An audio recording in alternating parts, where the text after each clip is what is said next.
Yaxşımısınızlar dostlar, men Akbaş. Bugun so'zlaydiganimiz bo'lsa, aeroplan nima ucha oladi? Aeroplandan qo'rqamsiz? Ozroq qo'rqaman. Ben qo'rqayman, lekin mening qo'rqishimdan bunda. Birinchisiga o'zimning kontrolligida emas, shu ma'nosi. Ikkinchisiga men izchil o'ylab kelgan bir masala bu aeroplan zoti qanday uchido deb bunda topolmagan, men javobini topolmagan desam, yana dars kitoblarda bor deymiz hozir ashkatni. Men mushto iznib eng oxirida Bijandagi Liangzwei deydigan bir boju va ashninki butun javobi mening burun azroq tadqiq qilganlarimga o'xshayotgan to'q. Shunlashqa ashni munosabat tarjima organlarining yordamida tarjima qilib chiqdim. Endi aeroplan qo'qaydiganlarniki yana bir sabab borchi, o'yliqi xabar, aeroplan xabari. Unda tushib ketgan, bunda tushib ketgan. Lekin amaliyotda chunki aeroplan tushib ketgan yoki birim bo'lgan xabarning hammani yo'llaydi-ku. Yo'l sovuq chiqdi, unda oldi, bunda oldi. Shunlashqa o mashina so'qlab ketgan, o poyezd tushib ketgan, hamma dunyoda juda biz bilgan unda xabarlarni yo'llab kelsa, men xabar degan to'shab ketdi degan. Faqat shu aeroplanninkilar yo'linib turg'achqa xabarlarda. Shuning bilan bir qo'rqab, bu aeroplan degan o'ttas bo'lmaydi ekan. Bu lekin amaliyotda o so'qilayotgan poyezdlar, so'qilayotgan mashinalar, uningdan kur million narsa bo'lishi mumkin-ku. Shuningdek aeroplanning doir haqida xabarni urliq yo'llab turg'achqa bizda ashta bir qo'rqinish paydo bo'ldi. Bugun so'zlamoqchi bo'lgan ma'vo gapni anglab bo'lgandan keyin endi shu bo'ldilar, ashta shu o'xshaydi deb azroq qo'rqmasligim mumkin. Hamiz ketdik. 2003-yili 12-oyda New York vaqt gazeti aktif raytlarning chiqqanligining 100 yilligini xotirlash uchun aerodinamika ul san'ati asrining avtori, aerodinamika deganimiz Kung Chi Tung Li shu. Menda desangizlar ishtik tushunga bo'ldi. Aerodinamika ul san'ati asrining avtori John Anderson doktorni maxsus ziyorat qilgan. Ziyorat jarayonida muxbir Bekli Tomtaq bir savol so'raydi. Aeroplan qanday uchadi? Aerodinamika ilmidagi peshvo doktor Andersonning bu savolga bergan javobi aniq bir narsa deyolmaymiz bo'ladi. Hayron qoldingizmi? Aeroplan osmonda uchayotgani 100 yil bo'lgan bo'lsa-mu, aerodinamika sohasidagi nupuzliq zotlar chig'ida aeroplanning zoti nimish ucha oladiganligiga kesib bir narsa deyolmaydi ekan. Amaliyotda aeroplanning nimish ucha oladiganligini tushuntirishning tasdiqi javobi yo'qligida emas, balki javobining bak ko'pligida. Yana kelib bu javoblarning hech qaysi kishini to'liq qoyil qila olmaydiganligida. Masalan, biz eng ko'p anglagan bir javobni misol qilsak, bu javobning ismi tang vaqt nazariyasi. Tang vaqt nazariyasi bo'yicha tushundirganda, ma'ning keyni sal-pal ajab nimdacha quruq gap deb qilishinglar mumkin. Endi azroq chidab o'tib ketsanglar, yoki bo'lmasa men amal bor shu munosabatli donxa filmlar bilan sal tushunishtirishay. Ketdik. Tang vaqt nazariyasi bo'yicha tushundirganda, aeroplan uchayotganda uduldan kelgan havo oqimi qanotning oldida ikkiga bo'linadi deydi. Ostiga, ustiga. Qanot yeribchi.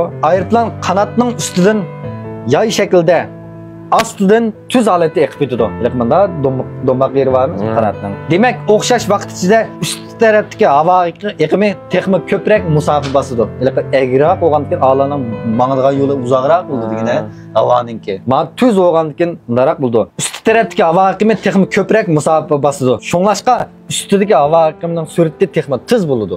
Xato bo'lib qoldimi ya? Bu mana demoqchi ekan, qarang. Bunda qilib bera, bunda egri qilib bersang, mayadan bir havo keldi, men ostidan mangdi, men ustidan mangdi, shundaymi? Dingshav lilin degan gap, mayadan ikki parchalangan havo cho'qim miyaga bir vaqti bordi deydi ekan. Masalan, boshqa tas ketdi, shuningdek mangdi. Miyada bir vaqt tushish uchun mavi bosidigan yer jiq bo'lgandan keyin men tez menish kerak, shundaymi? Bo'lmasa miyada tang uchrasholmaydi. Shuni demoqchi. Hozir bunda tang uchrashish nimasi bo'ldi demoqchi olmoqchi. Tang uchrashgandan keyin mayaning surati tiz bo'ldi. Bu nima degan gap desak, sen Aqsuda, men Urumchida buyruq keldi. Ikkinglar hozirlik qo'zg'alsizlar, tang vaqt Qashqarga borsizlar desa, men Jiroq emasman, Urumchida bo'lgandan keyin tig'im sendan tiz vahshiy tiz menishim kerak, shundaymi? Shunlashqa ust tarafdagi havoning surati tiz bo'ldi degan gap. Endi surati tiz bo'lsa nima bo'ldi deganda, biroq Bernoulli prinsipiga asoslanganda, Bernoulli prinsipi deganimiz Bernoulli yo'lli. Aqma jism sistemasida eqish surati tiz joyining besimi ojiz bo'ldi. Shunlashqa, bunday qilsang, maya bash mevatir shundaymi, maning surati tiz, lekin besim ojiz. Shunlar mayaning besim kuchli bo'lgan bo'lib, bunda ko'tirdi demoqchi. Tushunishlik kalamda o'tdi. Masalan, Braziliyaning donliq futbolchisi Roberto Carlos 1997-yili mundaq bir agmi top urgan. Topning yo'linishi qarmoqqa soat stilkasiga qarshi yo'linishda beqarab oldiga qarab ketyotdi. Havo topning orqa tarafiga eqyotdi. Bu chaqda topning o'ng tarafidagi havo oldidagi havo bilan so'qilib surat aslaydi. Topning so'l tarafidagi havo eqimining eqish surati topning harakat yo'linishidagi havo eqimining suratidan cho'ng. Bernoulli prinsipi bo'yicha topning o'ng tarafidagi havo besimi so'l tarafdan kuchli. Shunga top so'l tarafga qarab to'xtamay og'idi. Do yo'l chiqdi.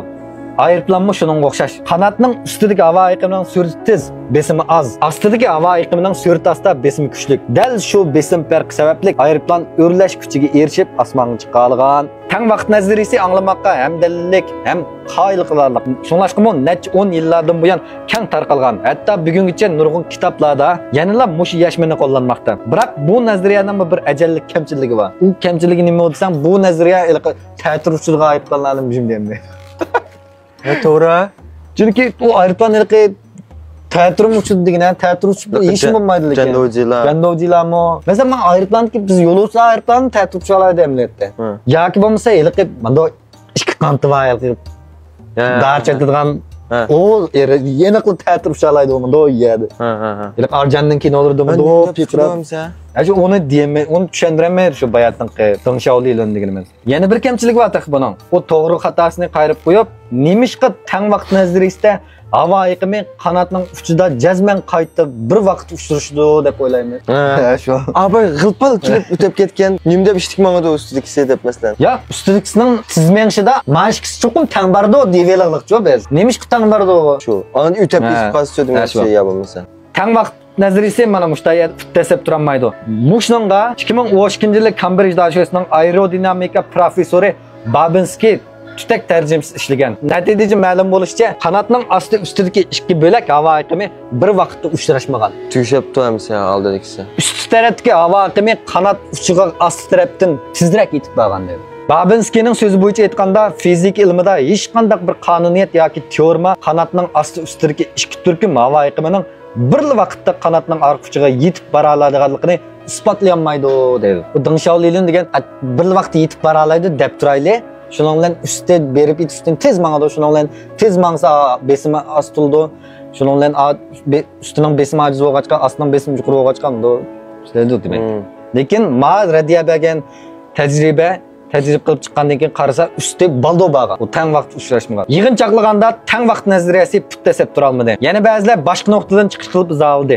Masalan, laylimi tash nazariyasi. Bu nazariyadagilar aeroplanni suv ustida taqlab uzib ketayotgan tashga o'xshatgan. Tashning suv yuzida taqlab layliyalishi suv yuziga ma'lum bir alayda bulungdan tez suratda tegishganligidan.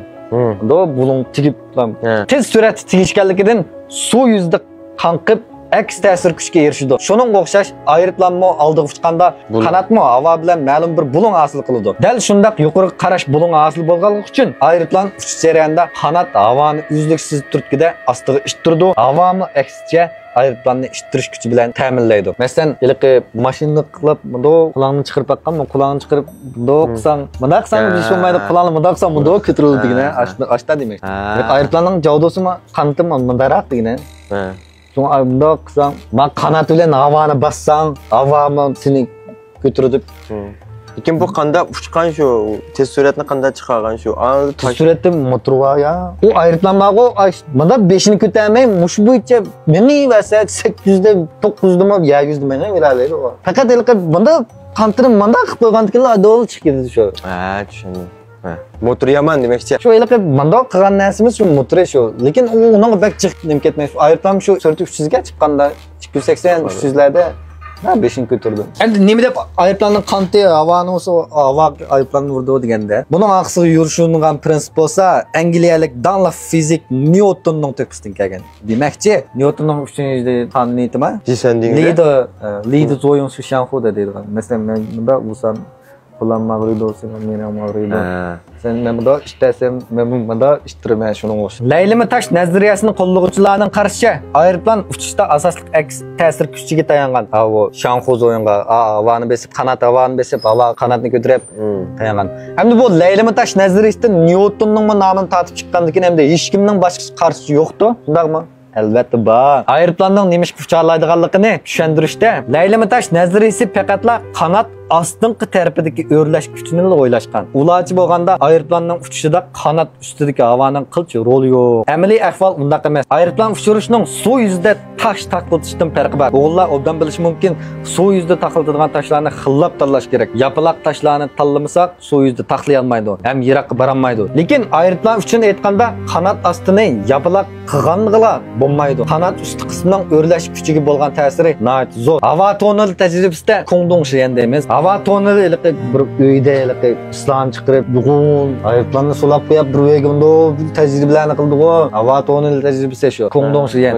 Havo toneli tajribasida isbotlanishicha, qanotning ustki qismida zo'r ko'lamli tuvan besim bo'shlig'i bor bo'lib, bu bo'shliqdan erishilgan o'rlash kuchi umumiy o'rlash kuchining 60%dan 70%ni egallaydigan. Qolgan o'rlash kuchi qanot ostidan kelgan. Shunga aeroplanning zodi nima ish kucha oladiganligini tushuntirishda qanot ustidagi tuvan besim rayonini obdan tushundirmay bo'lmaydi. Mayli tang vaqt nazariyasi Deng Xiaolin yoki Bernoulli nazariyasi bo'lsin, Bonuli yo'lli. Bu kamtiklikka to'liq yashim bera olmadi. Aerodinamika olimi Doug McLean burun Boeing shirkatining bosh injeneri bo'lgan. McLean 2012-yili aerodinamika ilmini tushuning nomli kitob yozgan. Bu 500 necha betlik kitobda nihoyat mo'l mazmunli texnik tahlillari bor. Avtorning deyishicha, yezishga eng tez kelgan qismi yoshlarga aeroplan qantining aeroplanni qanday qilib havoga chiqqan qismi. Buni yozuvchi avtorning kalasi o'mash bo'lib ketibdi. Shunday qilib bu qisqacha tushuntirish bo'likka 16 betda aram tutibdi. Avtor shuningdimi mazmunning beklar qisqa bo'lib qolganligidan norozi ekan. O'qirmanlarmi yarim yota tushunib qolgan, ba'zilardan tushunmagan. Endi bu aeroplanning nima kuchliligida yana boshqa yechimlar ham bor. Masalan, Konda effekti, issiqlik, halqa iqimi qatorliq nurg'un boshqa yechimlar ham bor. Lekin hech qaysi mukammal tushunish qilib, kishini qoyil qilib tushuntirib beradi. Şuna Anderson doktorunun aytganidek bu savolga aniq bir narsa deyolmaymiz. Ko'pchilik yana bir savol so'rash mumkin. Injenerlar aeroplanning nima kuchliligini aniqlanmay turibdi. Unda qandaqsiz ucha oladigan qilib yasay olibdi ekan deymiz. Bu ishni aniq aniqlanmasa, qandaqsiz ucha oladigan qilib yasay olgan. Bu ishni aniq qilib etmasak, aeroplandimi xotirjam o'ltirolmaydi ekanmiz deyishinglar mumkin. Ansirman, insonlar aeroplanning zodi nima ucha oladiganligini aniq bilmagan bilan, aeroplanni qandaqroq yasasa ucha oladiganligini bilib bo'ldi.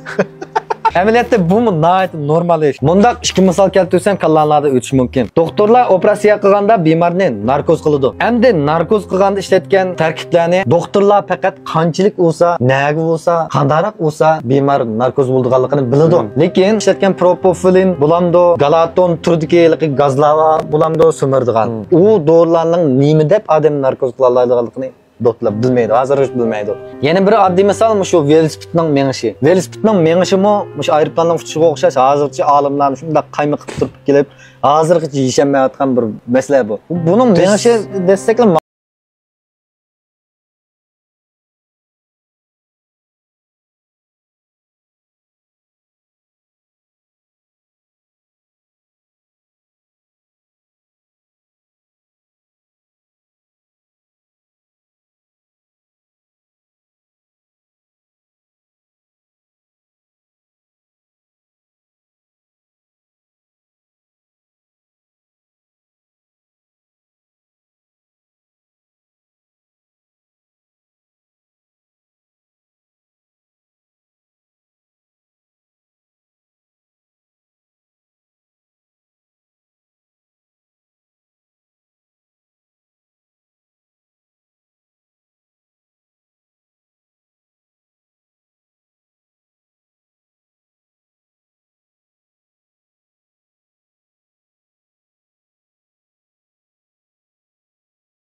o'rlash kuchi tajribasini ishlagan. Bir asrdan keyingi amerikalik akfgraydlar ilgirkilarning asosida tadqiq qilib, havo toneli orqali necha ming qatim tajriba ishlab, qanotning o'rlash kuchi, to'sqinlik kuchi, qanot shakli qatorliqlarni to'xtovsiz tadqiq qilib, 1903-yilga kelganda insoniyatning tunji qatimliq uchishini oxir amalga oshirgan. 100 yil ketganda oraliqda. Toki bugungacha aeroplan yasash ham loyilashda bir yurish ilmiy ham pishqan usullarni vujudga chiqdi. Masalan, havo toneli tajribasida sun'iy shaklda havo iqimi hosil qilib, ushbu atrofidagi havoning eqish ahvolini tahlil qila olamiz. Bu havo tonelida shakllangan sonliq ma'lumotlar navbatda ushbu loyilashda intayin muhim. Shunglashqimi ba'zilar obrazli qilib, aeroplan degan narsa havo tonelidan tug'ilgan deb qo'ydi. Garchi hozircha aeroplan zodi nima ucha oladi deganga nazariya jihati aniq bir narsa deyolmasakmi, aeroplanni qanday uchiramiz degan kelganda amaliyot qatlamida yetarli ishonchimiz bor. Mana bu xil ishonch bexatar ham qulaylik aeroplan yasab safarga chiqish ehtiyojimizni qondirishga yetadi. Bundaq qilib aytganda insonlar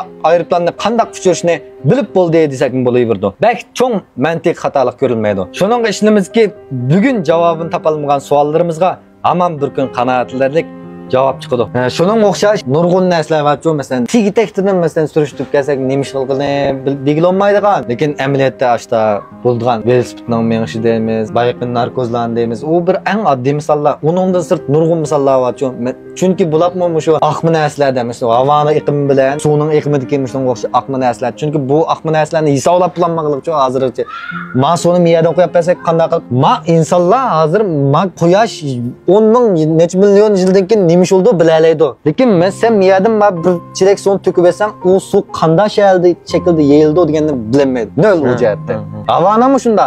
O'sha tayfun borni qanday ikkilar qatim qandaroq bo'ladi deganni 100% qilolmaydi. Faqat shu balkim mandaroq miyalarga berib qo'yish mumkin deb qilaoladi degan, chunki aqmi jism bo'lgan ekan. Ham shuning o'xshash uzluksiz olimlar nima ish qildi deganda shu oshni tep chiqdi. Uni keyin bizning bir filmda, doktorning filmida teniqim tushilib ketsa, unda qildim deymiz emasmi? Amaliyotda doktorlikmi, olimlik bilan o'xshashdi. Ularning xarakteri olandi, kirishib turib, nima ish qildi oldi, nima ish ekan, nima ish u bu deb ko'z bilan ko'rmadim men, anlamadim deb hamma narsalarni aniq javobga erishdi doktorlar. Amaliyotda doktorlar olimlarga o'xshash. Ular bir narsaning aniq javobiga aniq natija erishmoqchi bo'ldi qilmaydi. Shuning o'xshash, masalan, ashnangdan nima deb bu tirnoqdan pushilib ketsa, bir mo'ch ish qilib yetsa deganda, qon tekshirsa, u CT salsa, u bu salsa deganda, menda bir ish bor. Meditsinada haqqanda og'riqninki shu bir necha xil alamati bor ekan. Ya bosh og'riydi, ya qiziydi, ya ko'ngli ilishidi. Ya bizda shuni alamchi. Endi qizish degan amaliyotda shu badandagi immun hujayralari bilan virusning urushganda jang bo'ladi,